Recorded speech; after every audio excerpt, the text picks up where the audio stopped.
Hi, this is Larry Christensen presenting our recap game of the day of the World Championship match between Anand and Topalov. We had a very eventful game, far from perfect, very exciting, lots of mistakes, but it started out with a well-played game.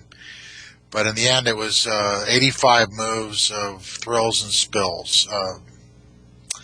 Topalov should consider himself a very fortunate man this evening, going with 3 rounds to go. Okay, here we go. And we get a Nimzo Indian. They've been slugging it out in the Slav defense, and now we go to the Nimzo. Anand plays the conventional, old-fashioned, standard get your pieces out line.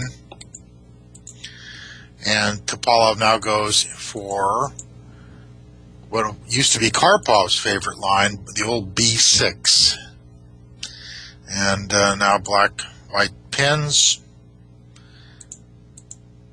develops, he puts his rooks in the open file, so does black, but now white puts his bishop on D3. Black had other options, including bishop E7 here. He elected to play bishop takes C3, BC3, queen C7. And this is actually similar to a game Lev Sakis faced off against Tiger Hillip Persson 10 years ago. And white plays bishop H4. It's a good move because that bishop will enjoy that long diagonal. H2 extending from H2 to B8, and black plays to stop bishop G3. Now the bishop takes H7 check, king takes H7, knight G5 check is not that effective because if king G6, queen D3 check, F5, G4, black has the very strong counterattack move, queen F4. White instead elected to play knight G5. Another option here was queen E3, but knight G5 was a good move. Black played G6. Not good was knight F4, bishop takes H7 check. And if king H8, just simply queen C2 gives black great difficulties. And also, if king F8, white can play queen B2 with threatening a horrible check on A3 or B4. Blam.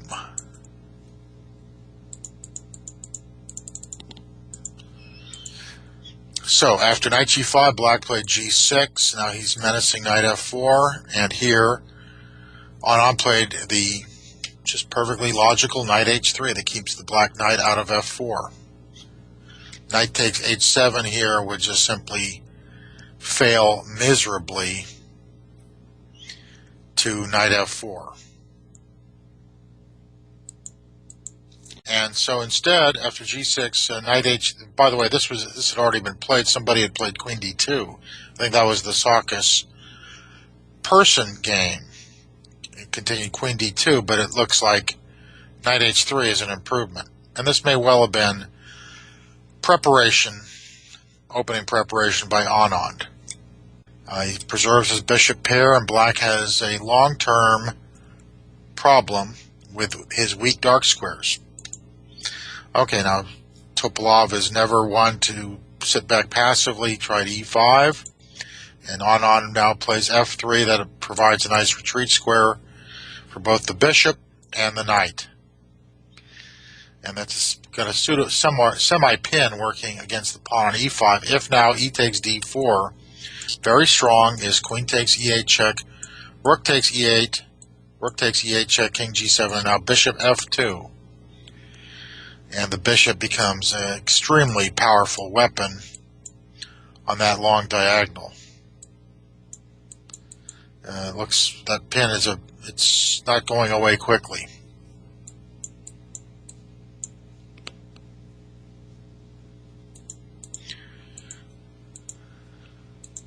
Okay, so that looks too risky for black, even for Topalov. He played queen d6, and Now here, Anand had quite a number of options, but he chose the move of the widely expected bishop f2. Good move. And now, actually, we thought f6 here was a good stable possibility here for Topalov.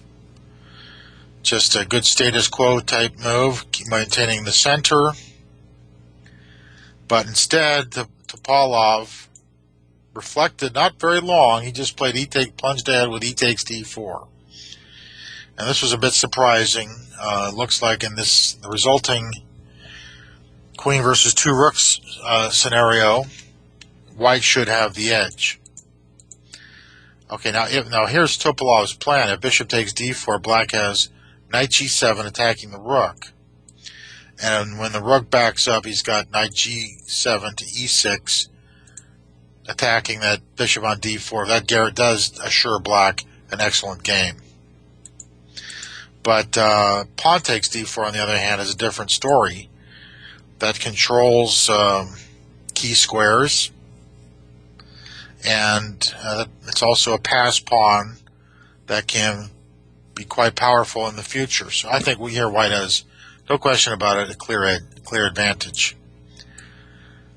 Okay, now here possibly knight g7 was an improvement, but still white has a clear advantage. Plays rook e1, good move, and black is trying to win this pawn on d4. And actually white might as well let him have that pawn, because in some ways that invigorates the bishop pair that white possesses. That's one of his key assets, especially that bishop on f2, very powerful piece. Okay, he now played bishop c4, nice finesse. We also like bishop f1. That looked like a strong move. Of course, the knight takes d4, pin and win. It's a knight on e6, and then if white plays knight very carefully, he can build on his formation. But bishop c4 was a perfectly good move too, and pretty much provoking bishop d5. And even here, bishop f1 is not bad. But Anand chose the sharper bishop g3. But on the other, I think bishop f1 was actually a better move, keeping the bishop pair. And by the way, if bishop takes a2, we have rook a1, and white is quite happy to activate his rook on the 7th rank. Okay, so instead he played the very sharp bishop g3. It looks superficially good, but it's not quite as good as it looks because of a surprising reply from black. That's forced.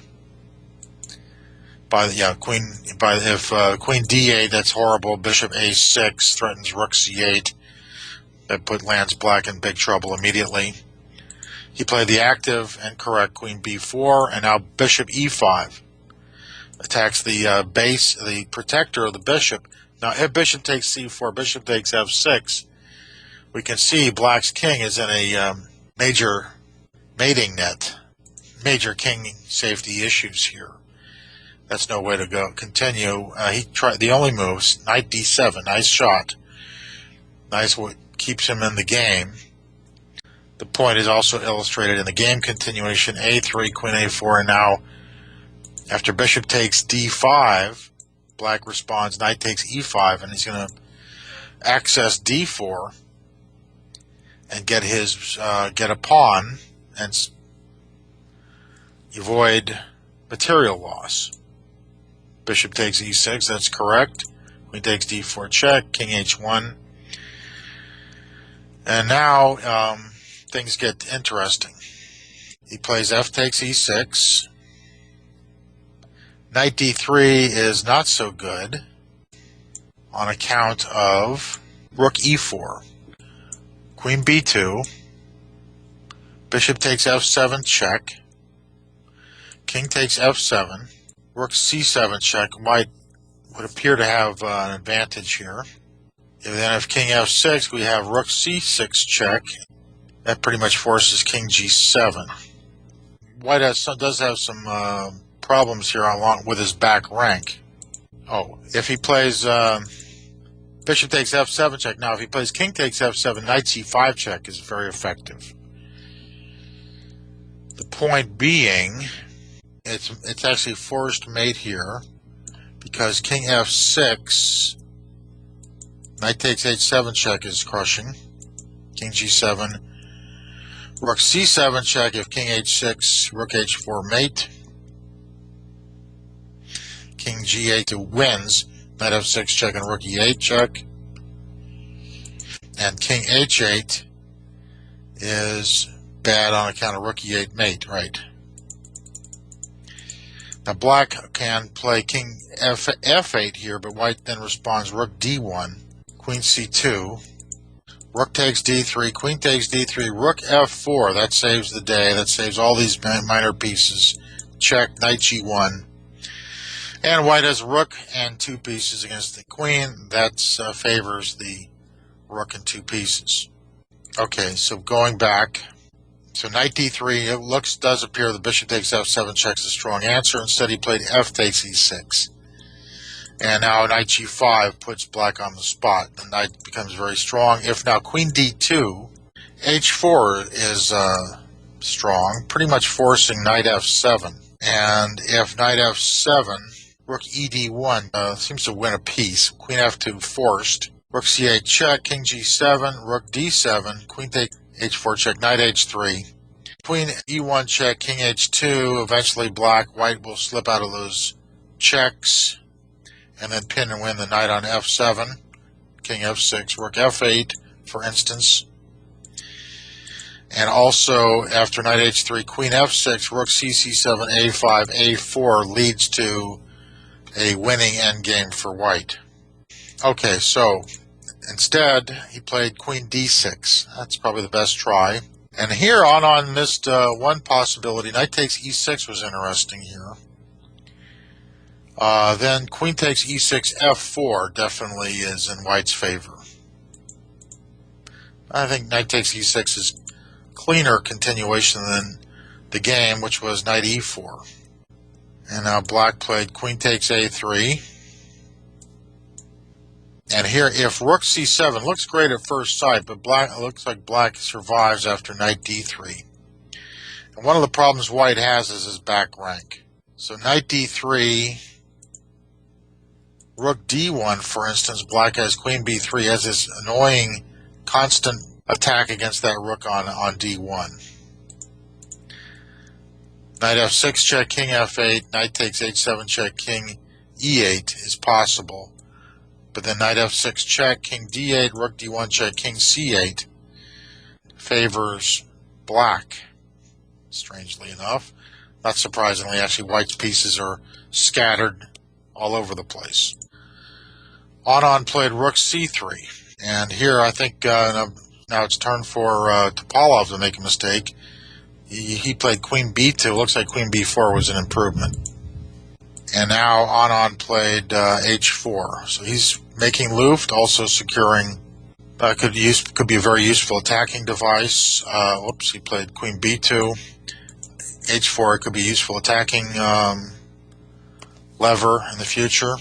And now Balo plays starts advancing his queenside pawns. b5. Also rook d1. He doesn't want this knight on to come to c4, so he plays the correct move. Rook c8 check. King g7, rook c7 check, king f8, and now knight g5. A lot of threats. King e8 forced. And he played rook takes h7. I think rook takes a7 was actually, if this is a dangerous pawn, let's eliminate that pawn first, and then take on h7. If pawn h6, knight takes e6 gives black major problems. The best move after rook takes a7 appears to be the more active and tricky queen d2.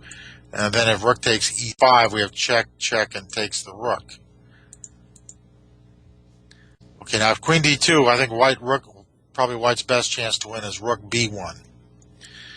Attacking the pawn on b5, and also this pawn's under attack, the e6 pawn's under attack. White has excellent chances to win. Instead, he played rook takes h7. Not quite as effective. But we still have some surprises ahead of us. Now black played queen c3. And maybe he should have tried to just move his pawns up, but he's in trouble anyway. He played queen c3. White now played terrible move. 40th move. Rook h8 check. Why he didn't play rook e4 is beyond me. Rook e4 does everything. It protects pawn on h4, guards the f4 square in the case of to stop avert checks. It just really is a very strong move. Rook e2 is also good. Now, if after rook e4, let's say black plays b4, white can play king h2, just making sure there's no unexpected checks. b3, rook takes a7, b2, get the rook behind the pawn, rook b7, and if queen c1, for instance, rook a4 threatens, it looks like a strong move, threatening mate, and black is in trouble. By the way, after queen c3, rook e4, a5 is also possible. I like white's chances in that case. After knight takes e6, a4, usual king h2, knight c7 check, king d8, rook d4 check, queen takes d4, we have a fork here, king c8, and now knight e6 is strong, threatening mate on d8, and if knight c6, we have rook c7 check, king b8, rook d8 check, knight takes d8, rook takes c3, knight takes e6, rook takes a3, and white wins. Okay, I don't want to belabor the point. It looks like rook e4 was a strong move here. Instead, we had rook h8 check. Well, not a good check. Check. Now it looks like it's roughly equal, but we saw some surprises. White now he plays the correct rook e4. But these pawns are starting to get very dangerous.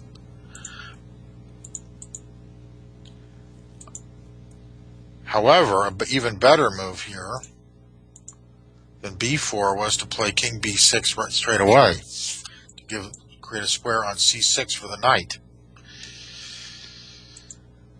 But instead played b4. That's a mistake. And after king b6, we thought knight takes e6, b4. Yeah, b4 puts the white in a predicament. Also, that allows knight takes f3. Knight takes f3 is a strong move, actually. So he's have to play rook e7. Then we have knight c6. We take now b4, and knight f7, b3 is possible, but also king a5 was possible. And black has a lot more counterplay than he does in the actual game.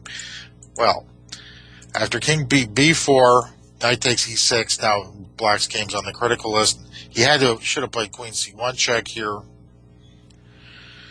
but he played instead, which queen c1 check, king h2, and now knight c6 keeps black in the game.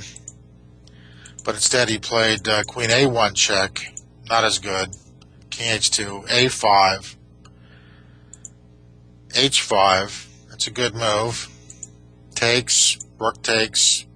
There are other good moves there for white as well. This was quite good.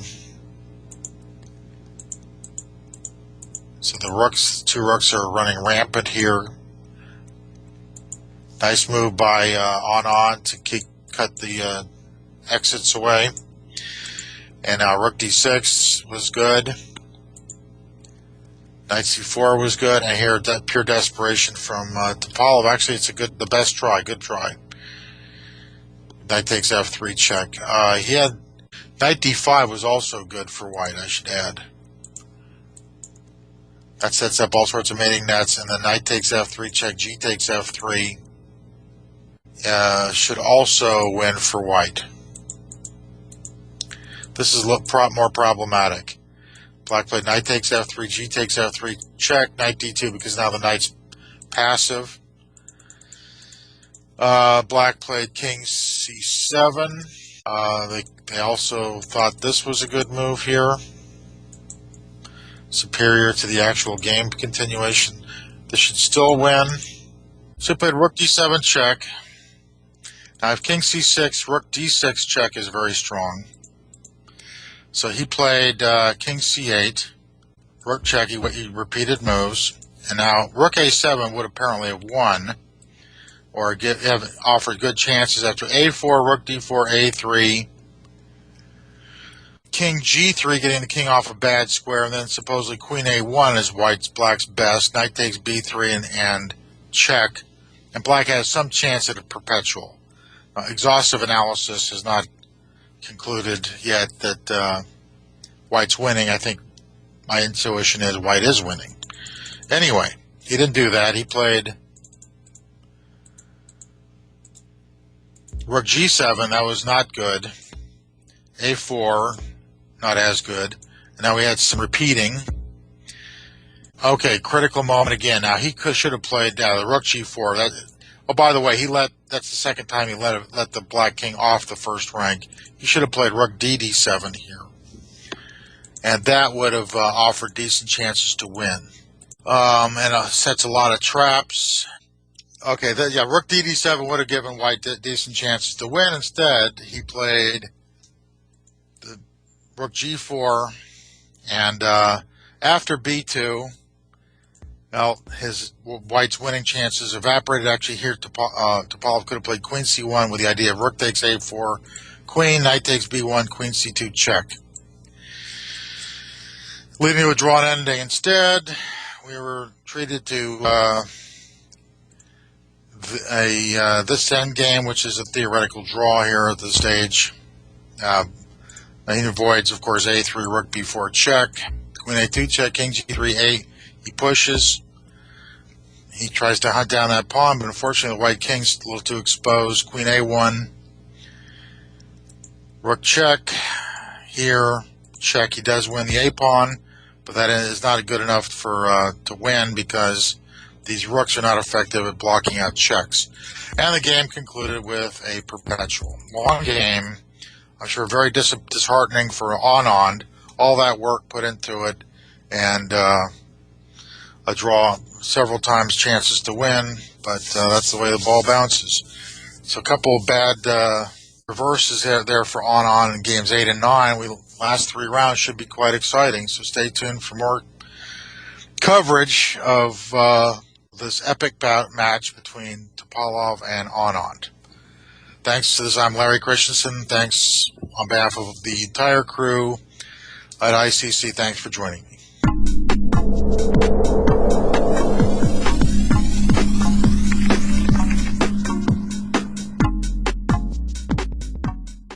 Hello and welcome back to another edition of Game of the Day Trivia here on ICC Chess FM.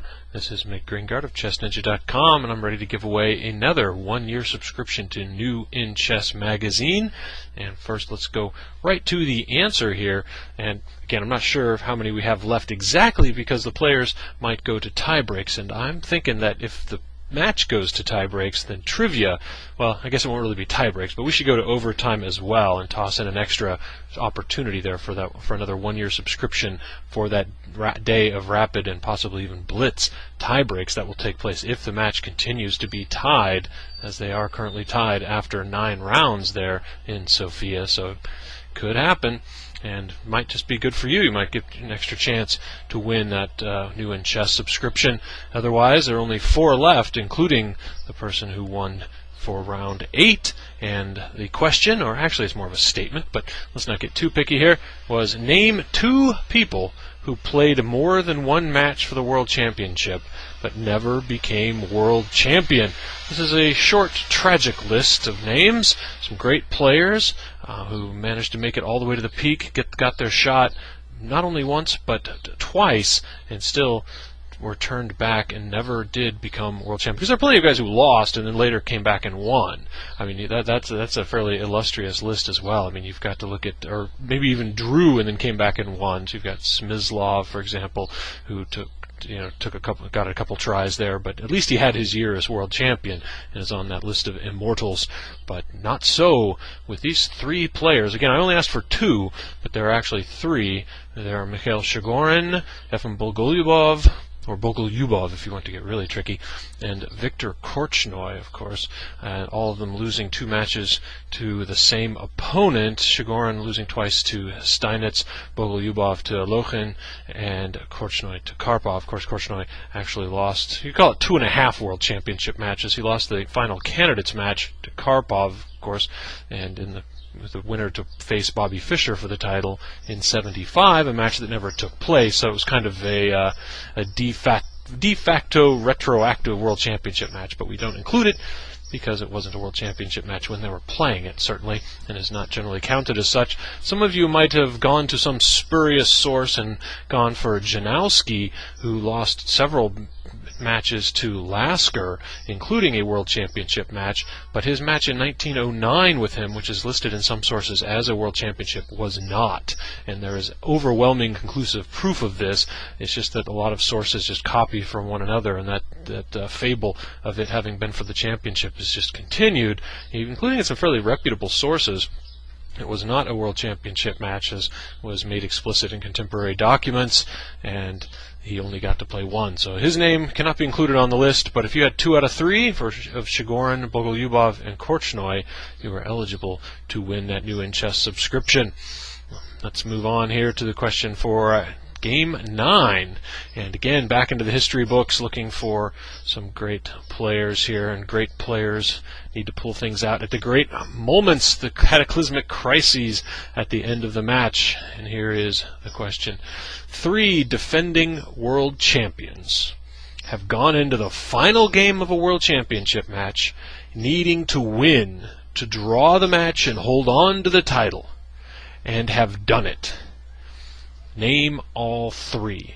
We're looking for 3 names here. 3 incumbent world champions, as in they were the world champion, the reigning world champion there in the match, who, going into the final game, were down a point and were in a must-win situation just to draw the match and to hold on to their title by draw odds. And 3 players have done that. Amazing feat. Winning on demand in the final round with the back up against the wall to hold on to the title. 3 players have done it. Name all 3. And in fact, even a little bonus, there's another player who was in that situation who did not do it, who was in that situation, a world champion who came into the match and actually didn't manage to pull it off. Makes it sound easy when you look at the number of situations, but of course, under certain rules, technically, if you kept winning, you could go forever. So you can't really count the ones where it didn't have a limited number of games, because there, if you're playing up to a specific number of wins per player, say 6 or in the old days 10, then okay, then you could be back up against the wall forever technically and win, but then come back and lose or draw the next day and still be eliminated. But that's another story. We're looking for needing to win, to draw the match and hold on to the title in the final game, and pulling it off. So send those 3 names to trivia@chessclub.com, trivia@chessclub.com. Include along with your answer your ICC handle and your mailing address and your full name, so we know where to send that new In Chess magazine should you triumph over the odds and come out victorious in this trivia competition. We're back. We've got more to come here, unless somebody puts on an amazing spurt here. We've still got at least 3 more new In Chess subscriptions to give away. Plus, as I said, if the match is tied, I think we can find it in our hearts to offer up one more as well for the tiebreak round. Why not? Okay, folks, I'll see you tomorrow for more trivia, only right here on ICC Chess FM.